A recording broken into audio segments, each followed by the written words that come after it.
Не предполагах, че ние, хората, ще доведем света до това положение. Става страшно. Хората вече не могат да плащат цената на съществуването си. Кой купи библиотеката?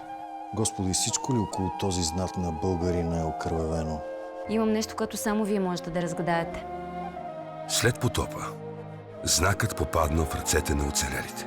Прослава на великия архитект на Вселената. Пергаментът ще ви отведе до знака. И какво тая кломба е от 14 век? Виж, Знаеш легендата? Знакът. Истина е.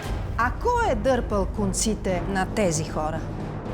ЦРУ, МОСАД, руснаците, Ватикана, масоните. Има ли някой, който да не е намесен? Действуйте.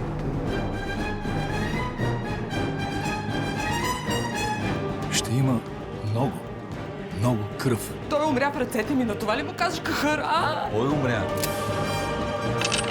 политиката ви е почернила живота. Това изпадна от сакото му. Звездата на Давид изгря. Пазителят на тайната е мъртъв. Църквата е отново във война с еретиците. Къде е флашката? Каква флашка? Трезора на банка. Допуснахме братството да се превърне в маша в ръцете на политиците. Как ти звучи Армагедон ще започне от Босфор? Аз от 20 години се опитам да обясня как ми звучи Босфор. Нашата страна винаги е била лоялен партньор, господин президент. Ако български политици бяха малко по-умни, Номер е, докато сме депутати, да се докопаме до нещо по-голямо. Той аз вече не знам какво става в тази държава! спасението е в забравена легенда. Преданието гласи, че знакът на българина може да бъде събран единствено тук, в този храм. Да ти припомним ли българската история? Една история за спасението. Започва операция Знакът на българина. Освен България нямаме нищо друго. Мамо, болял ли го е Христос, когато са му забивали пироните? Знакът на българина.